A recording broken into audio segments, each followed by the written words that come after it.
It's a Friday afternoon before Labor Day in the sleek, glass-walled offices of Apex Marketing in Manhattan. The vibe is quieter than usual. Half the staff's already checked out for the long weekend. But for Nina Thompson, a 29-year-old analyst and the only black woman in her department, it's just another day of grinding through reports for a big investor meeting. Her navy blue blouse is crisp, her curls are on point, and she's laser-focused despite the whispers inside eyes she's been getting since her first day 6 months ago. Then, out of nowhere, splash. A cold wave of Coca-Cola drenches Nina's hair, soaking her blouse and dripping onto the reports she's been pouring her heart into. Jessica Whitmore, the blonde manager with a mean streak and a Chanel perfume cloud, stands there laughing, the empty can in her hand. "Oops," she says, smirking. "Thought you needed a refresh for those mediocre ideas, Nina." The office freezes. All eyes are on Nina, who's standing there, soda dripping down her face, her dignity under attack. But it gets worse. Brad Mitchell, the account coordinator with a smug grin and an iPhone 15, starts filming. "Look, everyone," he shouts. The company's diversity initiative taking a Coca-Cola shower. The room fills with cruel chuckles. Samantha Chun, the HR assistant, is right there with him, tapping away on her phone. "When you hire based on quotas, not competence," she posts with a fake reality check hashtag. The three of them, Jessica, Brad, and Samantha, are like a pack of corporate hyenas circling Nina, thinking they've got her cornered. Now let's pause for a sec. Can you imagine being Nina in that moment? You're 29. You've worked your butt off to get into this high-flying marketing firm, and this is what you're dealing with. 6 months of being treated like you don't belong, like your public college degree makes you less than the Ivy League crowd around you. And now, this public humiliation, caught on camera in front of your colleagues. Most people would break. But Nina, she's different. Nina stands there, soda dripping from her curls, her brown eyes steady. Jessica steps closer, her perfume mixing with the sticky, sweet smell of cola. "You know what your problem is, Nina?" she sneers. "You don't know your place. You think you can sit at our table just because you've got some little degree." The glass-walled conference room is like a fishbowl, with the rest of the office watching. Some embarrassed, most just standing there, doing nothing. Brad zooms in with his phone. "Calling your mommy. Or maybe your Uber boyfriend from the Bronx," he taunts. Samantha giggles. "Must be tough keeping up that executive act on an analyst's salary, right, Nina?" Their laughter echoes, but Nina doesn't flinch. She picks up her phone, types a single message, and says softly, "Go ahead. You just made the best decision of your lives." Jessica's thrown off by Nina's calm. "What are you talking about? Did the sugar go to your head?" Nina glances at the discreet Patek Philippe watch on her wrist, a detail no one in that office ever noticed, and says, "In exactly 15 minutes you'll understand." Brad lowers his phone, a flicker of doubt crossing his face. "What 15 minutes? You delirious?" Samantha, always the sharpest of the trio, senses something's off. There's no fear in Nina's eyes, no anger, just a quiet confidence that screams trouble. And then ding. The private elevator, the one reserved for the board of directors, lights up on the 42nd floor. The doors slide open and 3 security guards step out, followed by a tall, commanding man in a Tom Ford suit that screams money and power. His voice cuts through the silence like a blade. "Nina," he says, his eyes locking on her. "Are you okay?" The air in the office shifts. Jessica, Brad, and Samantha freeze as Alexander Sterling, yes, that Alexander Sterling, billionaire CEO of Sterling Enterprises, storms across the room. His face is a mix of concern and barely contained rage as he sees the soda still dripping from Nina's hair. "Security," he calls, his voice like steel. "Escort these 3 out of the building now." Jessica, still clueless, steps forward. "Excuse me, but who the hell do you think you are? This is our office and Nina's our employee." Alexander positions himself beside Nina, protective and unyielding. "Wrong," he says. "This is my office. Sterling Enterprises is the majority shareholder of Apex Marketing." Chew the record scratch. Brad's iPhone hits the marble floor with a clatter. Samantha's face goes pale as she frantically searches LinkedIn on her phone, her fingers shaking. Sterling Enterprises chairman and CEO Alexander Sterling, net worth $7.8 billion. She mutters, her voice barely audible. The trio's smugness evaporates. Nina finally speaks, wiping her face with a tissue, her voice calm but razor sharp. "That's the problem when you judge people by their appearance. You never bothered to find out who I really am." And here's the bombshell: Nina Thompson isn't just an analyst. She's Nina Thompson Sterling, wife of Alexander Sterling. Their story started 4 years ago at an MIT tech conference. She was a full scholarship student. He was a guest speaker. What began as a nerdy debate about machine learning algorithms turned into a love story that defied every social barrier. Jessica's jaw drops. "Why are you even working here?" she stammers, trying to process the fact that the woman she's been tormenting is married to a billionaire. Nina smiles, unfazed. "Because I believe in earning my place, not inheriting it. I wanted to prove my worth without the sterling name." But Nina wasn't just playing the long game for herself. For 6 months, she'd been quietly documenting every snide comment, every stolen idea, every instance of discrimination. Derogatory emails, audio from meetings where her work was dismissed, security footage of the differential treatment. All stored in the cloud, waiting for this moment. "You thought I was weak because I'm quiet," Nina says, her eyes blazing with determination. "You confused dignity with submission. Big mistake." A man in a gray suit steps out of the elevator. Marcus Chun, Sterling Enterprises lead attorney and Nina's best man at her wedding. He's carrying folders thick with evidence: moral harassment, racial discrimination, creation of a hostile work environment. He announces, handing copies to Jessica, Brad, and Samantha. Brad sputters. "This is ridiculous. It was just jokes." She never complained. Alexander picks up Brad's phone, still recording, and says, "Jokes. Like throwing Coca-Cola on her and calling it a diversity shower. Like assuming she lives in the Bronx because she's black." Samantha's tears start flowing. "I have bills to pay, a family." Nina's voice is ice cold. "Funny. I have a family too. My mom's a nurse. My dad's a bus driver. They worked their whole lives to give me an education. And you thought that made me inferior?" Here's where it gets wild. While these three were busy bullying her, Nina was building something game-changing, a data analysis system called Project Prometheus that boosts Apex's efficiency by 47%. It's worth millions, and it's patented in her name. "You have 30 minutes to clear your desks," Alexander declares. "Any retaliation will mean immediate legal action." Jessica, desperate, turns to the other employees watching in stunned silence. "Are you going to let this happen? You all know what she's like." But the room stays quiet. Tom Williams from IT steps forward. "Actually, Jessica, a lot of us admire Nina's work. You're the one who made this place toxic." As security moves in, Nina grabs her laptop and pauses by Jessica. "You know what's ironic?" she whispers. "I was going to quit today, but you just gave me a much better gift." Her Patek Philippe watch reads 34:07 p.m.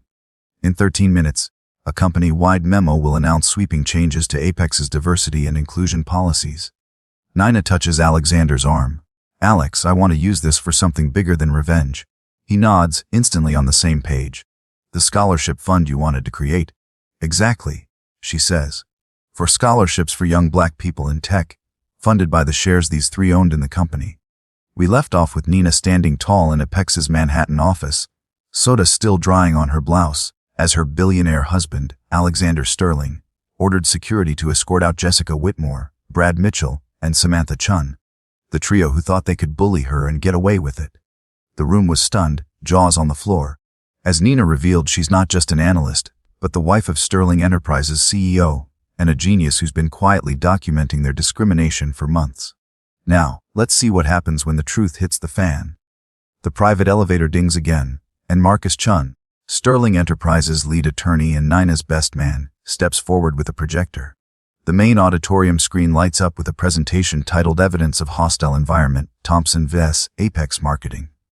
An emergency meeting's been called for all employees, and the vibe in the room shifts from shock to straight-up dread.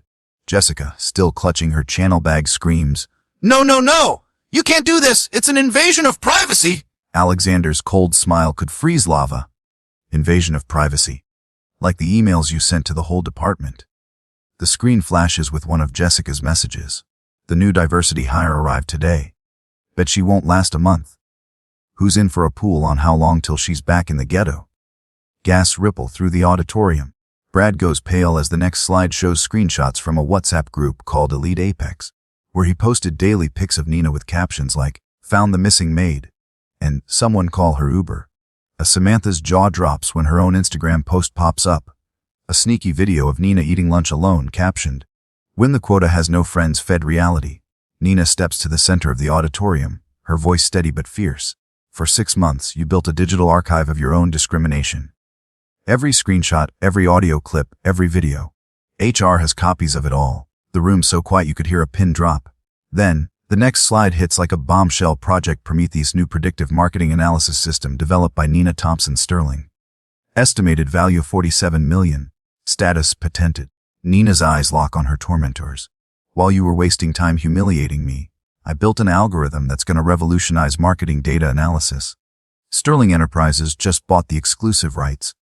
Jessica staggers back, her heels clicking on the marble floor. Alexander steps up, his voice like thunder.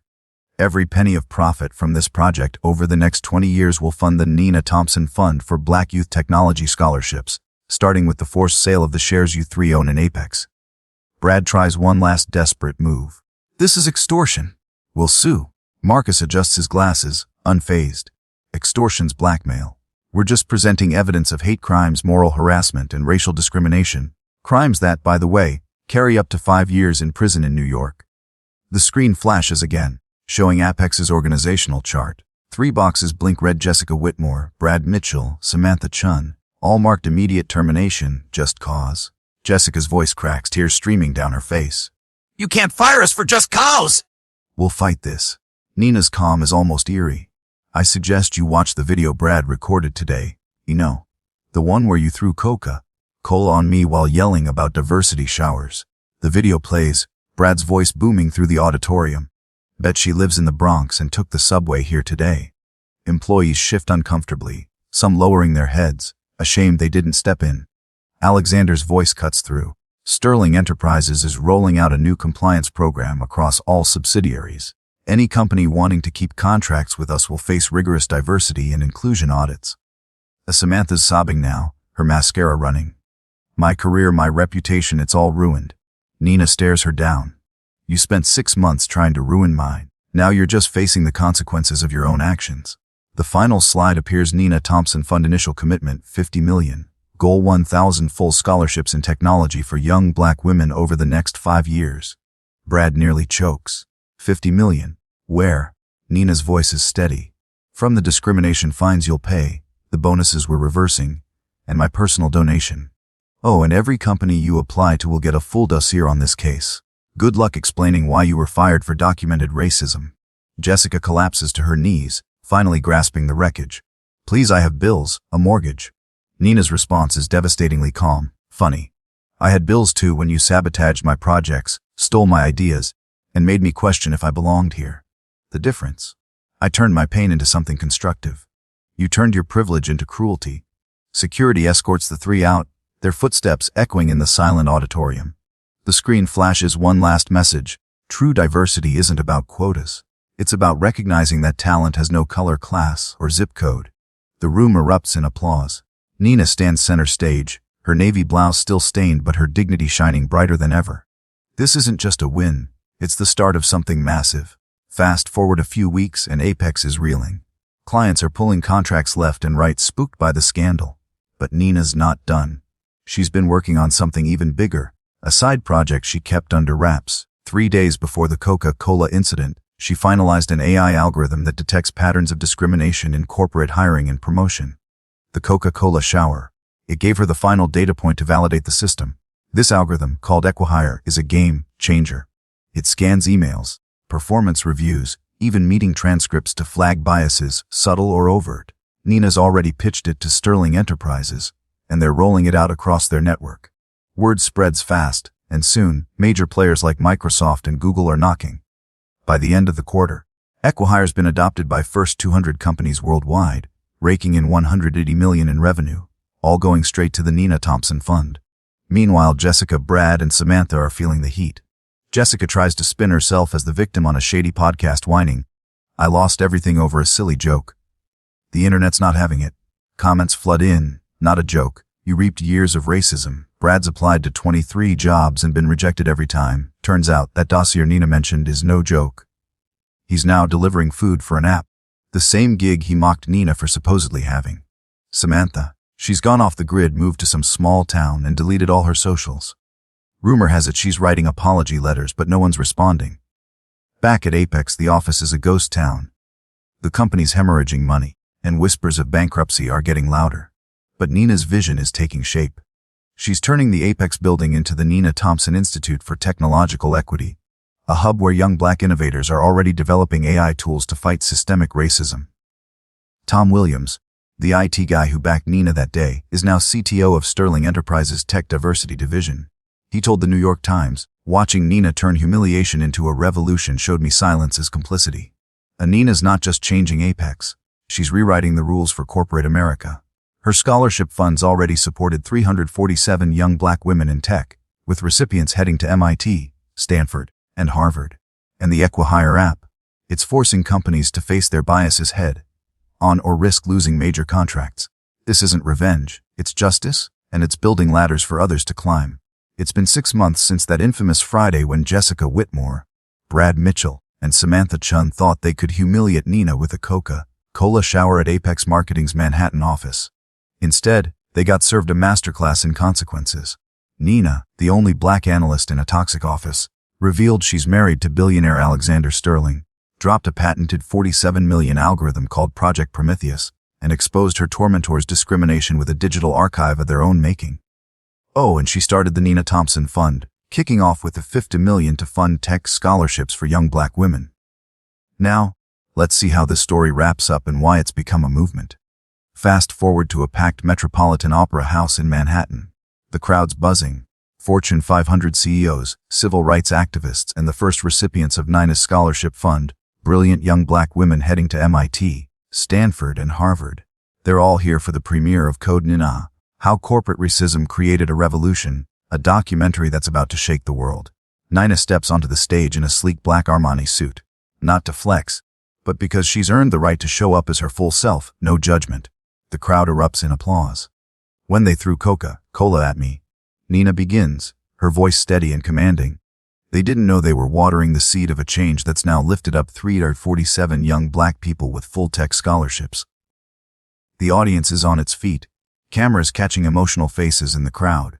Nina's not just telling her story, she's rewriting the narrative for an entire industry. The documentary pulls no punches. It shows how Jessica tried to sue Nina for defamation, only for her own lawyers to bail when they saw the mountain of evidence, emails, videos, WhatsApp messages, the works. Brad, he's applied to 23 jobs and struck out every time. Now he's delivering food for an app, the same gig he mocked Nina for supposedly having. Samantha's gone ghost, hiding out in a small town, her social media accounts deleted, reportedly writing apology letters that go unanswered. The irony. They thought Nina was the weak one, but their own actions buried them. Here's the kicker: 3 days before the Coca-Cola incident, Nina finalized an AI algorithm called explicit that detects discrimination patterns in corporate environments. That humiliating moment in the office. It gave her the final data to validate the system. Now, explicit's been adopted by 200 companies worldwide, generating $180 million in its first quarter alone. All funneled into her scholarship fund. Tech giants like Microsoft, Google, and Apple have partnered to integrate it into their hiring, forcing a reckoning on bias across the industry. Nina's voice echoes through the theater. The most ironic thing. They gave me the last piece I needed to make explicit unstoppable. The crowd roars. She's not just talking about tech. She's talking about accountability. Her algorithm flags everything from subtle biases in performance reviews to overt harassment, and companies ignoring it risk losing contracts with Sterling Enterprises and its partners. The camera pans to Tom Williams, the IT guy who backed Nina that fateful day. He's now CTO of Sterling Enterprises' Tech Diversity Division. "Seeing Nina turn humiliation into a revolution taught me silence is complicity," he told the New York Times. The Apex office. It's gone bankrupt, its contracts yanked after the scandal. That Manhattan building now houses the Nina Thompson Institute for Technological Equity, where young black innovators are building AI to fight systemic racism.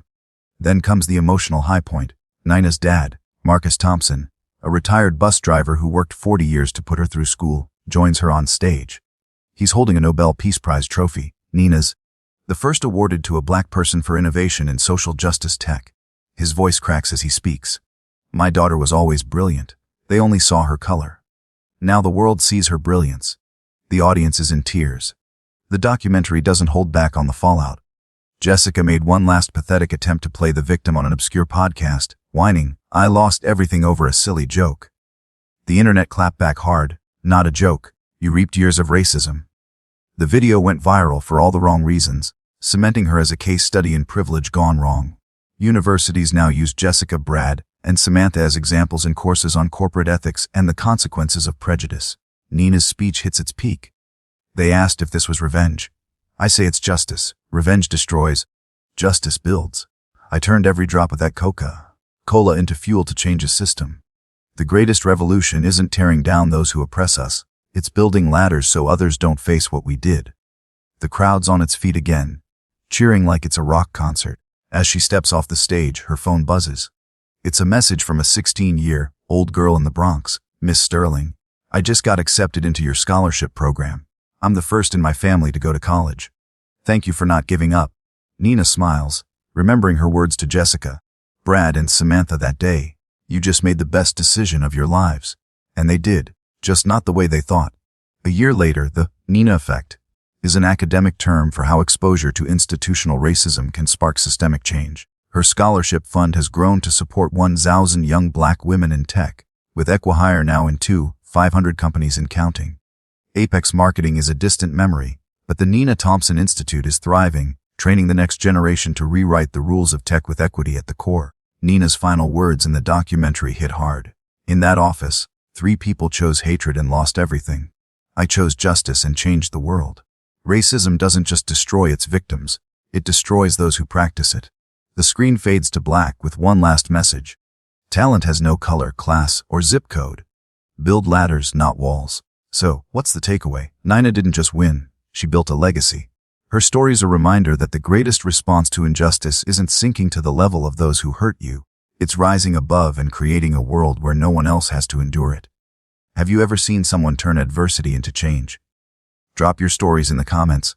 I'm reading every single one. If this moved you, smash that like button, share this video, and subscribe for more stories that prove justice builds a better future. Thanks for watching, and I'll catch you in the next one.